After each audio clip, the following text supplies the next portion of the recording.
Run.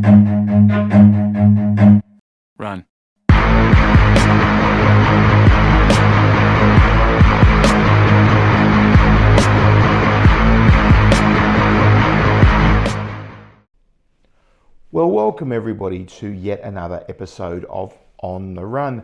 And I'm coming at you here from the Inspire Entertainment Resort in Incheon in Korea. And I must say it's lovely. This is my room, or part of my room anyway, the dining room and the lounge room. And just to the right there is a lovely bedroom and very nice double bathroom with a big tub and a big shower. It's very, very nice. And I've taken some pictures of the room, which Oscar will put in now as a bit of B-roll. So you should be looking at those pictures now of the room, and it's just a great room, a suite, but certainly by no means the highest level room in the hotel. And I've been very, very impressed with my time in Korea. I got here, I flew from Cyprus via Dubai on Monday, got here Monday evening. As I record this, it is Thursday afternoon. For you, it'll be Friday. We had a big dump of snow last night. You can't see it, but out that window in the background there's some lovely snowscapes. It's like a winter wonderland out there. And I did take one picture earlier today from one of the restaurants here, which hopefully you're looking at now. And that gives you a bit of a sense of what it's like outside. And as soon as I finish shooting this, I'll be checking out of the hotel, going up to Seoul to have a nice dinner and a bit of a business meeting dinner, and staying at the Conrad actually tonight. One of the few times I'm staying at a hotel that's not in an integrated resort. And then flying to Hong Kong on Friday afternoon, weekend in Hong Kong, back to Macau Sunday, finally back home after my very, very long run. Now, let me give you some thoughts on Inspire. So it's my first time here, Inspire Entertainment Resort. We've been reporting on it for, I guess, 5 years now. Obviously a Mohegan Sun property. I think everyone knows that, or most people know that. Property president is our very good friend Chen Si from, we know from Macau, from Sands in Macau, and he was with Legend for a short while, and he's running the show up here, and obviously senior executives from Mohegan Sun coming over from time to time as well. If you've been hiding under a rock, Mohegan Sun is a tribal casino business in Connecticut, is their main property, been there for a long time. Quite close to Foxwoods. So Incheon is a separate city from Seoul, but you can drive to Seoul in about an hour. It is right next to the airport. It's the second integrated resort to open in this area, the first one being Paradise City. And it's probably about a 10-minute drive from here to Paradise City. There is a third one on the way, but it's been shrouded in difficulty, and who knows if it'll actually make it. I guess we call it the R&F property now. It was originally Caesars, but we have the famous story we wrote when Tom Rees said they sold it for barbecue pork. We won't get into that too much, but there is a third one meant to be opening here at Incheon, making a little bit of a cluster around the Incheon area of integrated resorts. Of course, no locals gaming in Korea, so it's very much a non-gaming resort. I must say prices here are quite expensive, but that is true of all of Korea. And also they've got to make their money from non-gaming because there's no locals gaming. So of course there will be gaming for expats living in Korea and also people visiting Korea too. The fixtures and the furniture and the surfaces, the walls and the floors and the ceilings are excellent quality, are very, very nice. It's a beautiful property to walk around. There are these really interesting decision points, very modern, and there's a great digital street, they call it, which is kind of like an indoor Fremont Street experience on steroids, if you're familiar with the Fremont Street experience in Las Vegas. And they have a show that displays on that. It's like a street with an arch over the top, and there's also vertical screens as well. It's great. There's a beautiful big rotunda right next to the arena. They have a 15,000, I think it is, seat arena, and they've already had some very big events where they filled that arena here in Korea. Of course, Korea famous for entertainment, K-pop and so on. They're having Maroon 5, or if you're from Australia, Maroon 5, here shortly. Go to their website to check it out. Yeah, it's just overall a great property. You need your passport to get onto the main gaming floor. I did go and check out the main gaming floor, of course. There's also a secondary gaming floor on a different floor, small one. Our friends at Light and Wonder have done well here. Their Engage system is installed here. I think it's a platform agnostic system they describe it as, or something like that. And it's controlling tables and slots and so forth. In addition to that, they have their Quartz product, ETG or live dealer product here as well. I think, I may be wrong, but I think it's 160 or 170, 180 units, something like that. So great job, Light and Wonder, and a really nice property. They opened for non-gaming on the 30th of November. Under Korean law, they were not allowed to open the gaming until they had received 5-star certification of their hotel, which they received, and so they just opened gaming, I think, a matter of weeks ago. And I do have to say that when I went onto the floor, which was a Tuesday about 2:33 p.m., there was almost nobody on the floor, which I guess is to be expected after it's just opened. They didn't know when they were going to be open. Apparently, they got the 5-star certification a bit earlier than they expected, which means they opened earlier than they expected, which means they probably didn't have the advertising and the marketing in place yet. So let's give them a chance to ramp up. They've got another big opening, grand opening on the 5th of March, so we wish them all well. And as I walk around, I can see there are still assets to go in yet to the property. So look, we wish them well, and it's been a good time, and I'll pop back here again maybe after summer for another look, and then I can report back to you again maybe with a few more pictures next time. All right, well, let's move on to the news of the week. It's actually quite a lot I want to cover this week. I've got a full top 10 because a lot's happened. So let's start down at number 10, and let's actually start over in the US. 2023 revenue, full year revenue, was reported this week. It was an all-time high of $66.5 billion US dollars for all of the US. That includes tribal gaming, up 10% year on year, third year in a row, highest revenue. The fourth quarter was the highest quarter, and December, the 12th month, was the highest month. So revenue is just going up and up and up like that in the US. Fourth quarter was 17.4 billion. December was 6.2 billion. Excuse me, I still haven't totally got my voice back from losing it at ICE a couple of weeks ago, but it's coming back. Bill Miller, the chairman, president, I should know that, of the American Gaming Association, said that iGaming and sports betting was part of driving that high revenue. And of course, over time, iGaming will just become more and more revenue. And if Asia doesn't get with the program, we're going to get left behind. Revenue taxes, direct taxation on revenue was 14.4 billion, implying an average GGR tax rate of 22% across 47 different jurisdictions, Bill Miller said. I actually thought it was 48 jurisdictions that had gaming in the US. I know Hawaii and Utah don't, but Hawaii, I think, is trying to get sports betting at the moment. In terms of 47 jurisdictions, he may also be referring to South Carolina. I think South Carolina only has lotteries, no casinos, no sports betting, no iGaming, no charitable gaming, no bingo, just lottery, I think. So maybe that's why he says 47. Okay, so let's move on to number 9. And SkyCity reported this week their revenue and their profit was down for the first half of 2024. Now, the first half of 2024 is actually the 6 months ended 31st of December 2023, because they run, Australia and New Zealand run on the 30th of June financial year. So when we talk about 2024, we really mean 1st of July 23 to 30th of June 24.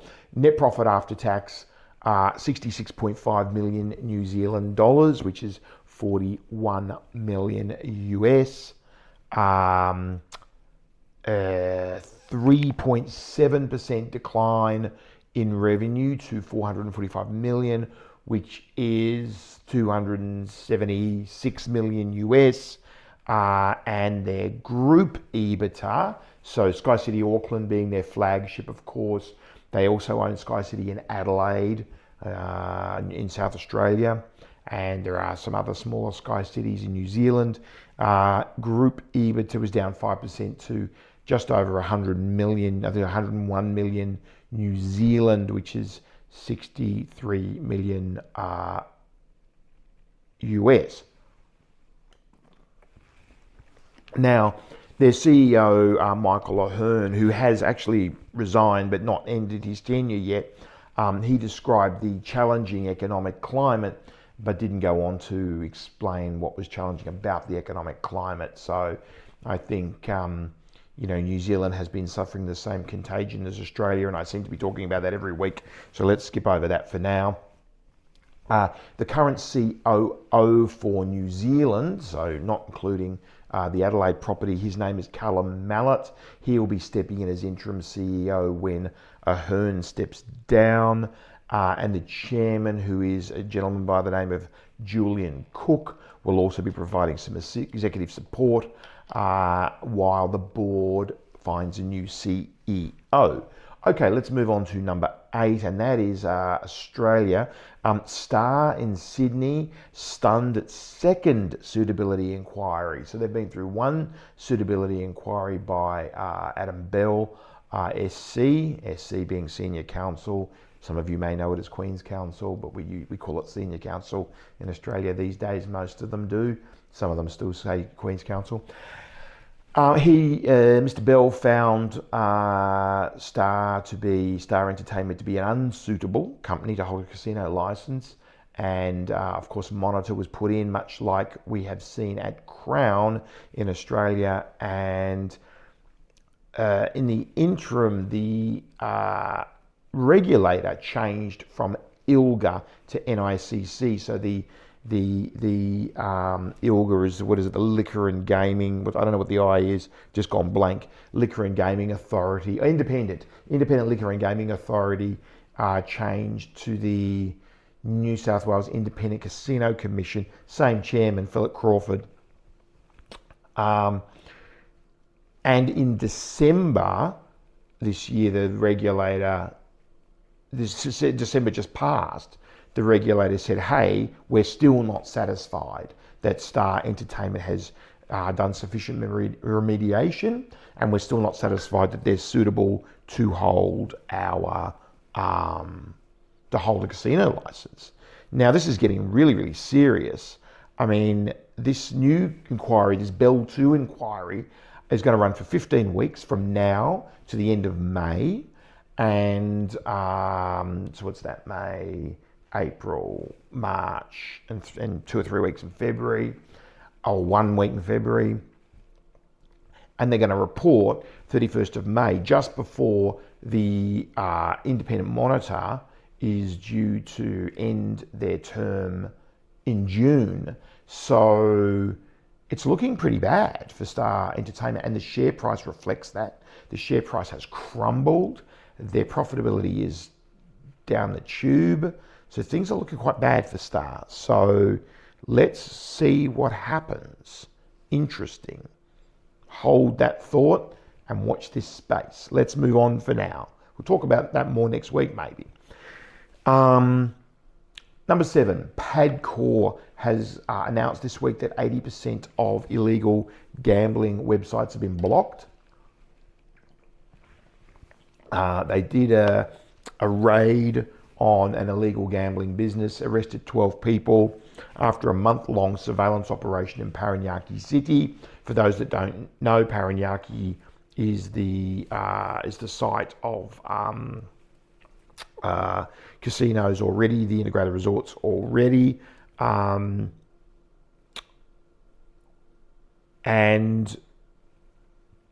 the National Capital Regional Police Office or National Capital Region Police Office, I should say, partnered up with PAGCOR's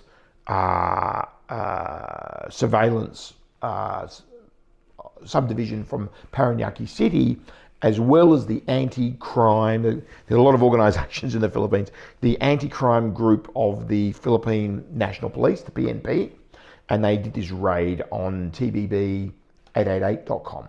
So this TBB888.com, TBB stands for The Big Bet. So TBB888.com was an illegal, or they were allegedly, I should say, illegal online gambling business. So that's been busted, and PAGCOR now says that 80% of former illegal gambling websites are now closed. So they're working on it. Number 6, another interesting story this week. A lot of news this week. So Llet Group, the former SunCity listed company, and its subsidiary Summit Ascent, the Hong Kong Stock Exchange, or more accurately, the Hong Kong Securities and Finance Commission, I think they're called, came out and forced a trading halt on those two companies, saying that they had, quote unquote, serious concerns about the conduct of the management of those companies, and that they may have to delist those companies, because after the sale of Summit Ascent that we reported upon last week or the week before, those companies won't have a business. I mean, Let's only business at the moment is really having Summit Ascent as a subsidiary. Summit Ascent's only business is running Tigre de Cristal, TDC, the casino in Vladivostok in Russia. That's now been sold, or about to be sold, to local Russian interests. And the problem here also is that the shareholders were not consulted, apparently. And apparently this was just done unilaterally. And the boards, everyone on the board except Andrew Lowe, the chairman, who took over once Alvin Chow went into jail, and then was in place when the name of the listed entity changed from SunCity to Llet Group. He's been left alone, and the rest of the board has resigned around him, seemingly en masse in protest. So really interesting. And the SFC that I referred to before has said to Llet Group, you must get shareholders' approval of this disposal of the major asset, TDC, the casino up in Vladivostok. So interesting times for Llet Group. Number 5, Macau publishes a new anti-gambling bill. It's just a bill at this stage, hasn't been passed into a law, but this is a legal gambling bill, and it refers to, amongst other things, online gambling. And if any bets are placed online in Macau, whether the servers are in Macau or not, that will be considered illegal. It also covers betting under the table, which was obviously a big subject in the Alvin Chow, SunCity, and Levo Chan, Tuk Chun situations, with them both ending up in jail for 18 and 14 years respectively. So this is just a bill at this stage, not a law. It will take some months to be discussed and to be passed as a law, but knowing Macau, it will be passed. And so don't do any online betting in Macau, with, of course, the exception of our good friends at Macau Slots, who have got a concession to do online sports betting. That is legal, totally legal, and the government has given them a concession to do that. Now, number 4, still sticking with this new bill, one of the provisions of this new bill is that mutum, you might be wondering what mutum is, I'll get to that in a second, mutum by shops near casinos is now going to be disallowed, and in fact outlawed. Okay, so what is mutum? Mutum is an old-fashioned Latin term, M-U-T-W-M, and when I say W, I don't mean W for whiskey, I mean U. Which basically means that something is lent, either cash or more often goods are lent, and then need to be paid back in exactly the same form that they were lent. And it can come with some kind of fee, and typically what happens here is that it happens near, in or around casinos. If it's goods, perhaps those goods could be pawned at a pawn shop for cash for gambling. And the idea is then that it's repaid, and then the people who are doing the lending are participating in the gambling or charging a fee. If that is to happen, that is now to be considered the funding of illegal gambling, and that will be illegal. So the funding of gambling, and that will be illegal. Now, so the law says now that any person that lends anything of value, money or other resources, to any other person for the purpose of gambling, and obtains a benefit for himself in the process, will be regarded as illegally lending money. Maximum penalty ranging from 1 to 5 years, depending on circumstances. And the bill goes on to say that any shop in a casino, or even near a casino, or even near a hotel near a casino, that does this, it will be deemed to be lending money for gambling. Now, I don't know the exact details of that, but that seems pretty strong.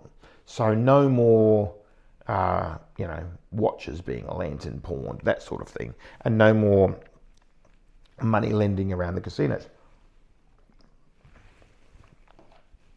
Not just in the casinos, around the casinos, near to the casinos. Not quite sure what the definition of near is, but no doubt that will emerge. Moving on to number 3, so that was number 4, the Mutum story. Number 3 is Hoffman Ma. Our good friend Hoffman Ma at Ponte 16 has announced that the extension plans have been submitted. They're finally getting on with phase 3 of their property, and they've been talking about this for a long time, but of course the pandemic held them up. They'll be spending somewhere between 5 and 600 million Hong Kong, which is 64 to 77 million US. 100 million Hong Kong, or 13 million US of that, is going to go to upgrading the Sofitel Hotel there at Ponte 16. And they're going to be utilizing the existing piazza and a future mall that they're going to create a kind of a night market project, a bit like Clarke Quay in Singapore. For those of you who are familiar with Clarke Quay, they're going for that kind of feel. So that'll be really, really nice. And actually, he mentioned this in an interview we did with him in 2023, last year. So it's great to see that finally coming to fruition. And we wish Ponte 16 the best of luck, and Success Universe, the company that runs the casino up there.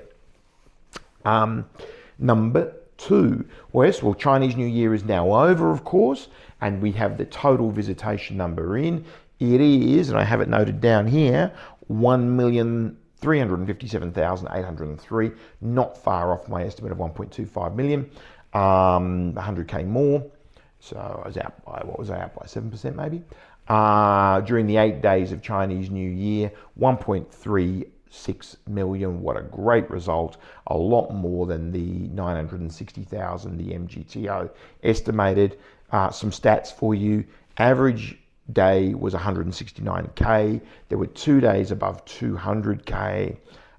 Last year the number was 64k a day as opposed to 169k, so almost triple. And to compare to 2019 as a previous peak, it was 173. So 169 this year versus 173, almost the same, just barely, was it maybe 2.5% under the 2019 level. So that is great. The pattern was very much as per usual, a small number on day 1 while everyone's with their families, a bit more on day 2, big numbers on day 3 and 4. I think those were the 2 days that were over 2,000, then days 5, 6, 7, 8 trailing away. Hotel occupancy over that period of time, over those 8 days of Golden Week, averaged 95%, and the average daily rate apparently was 1,922 mop. So what's that? Well, 1,800 is 9,450 is 225, so 240, let's say 240 US, something like that. So a great Chinese New Year.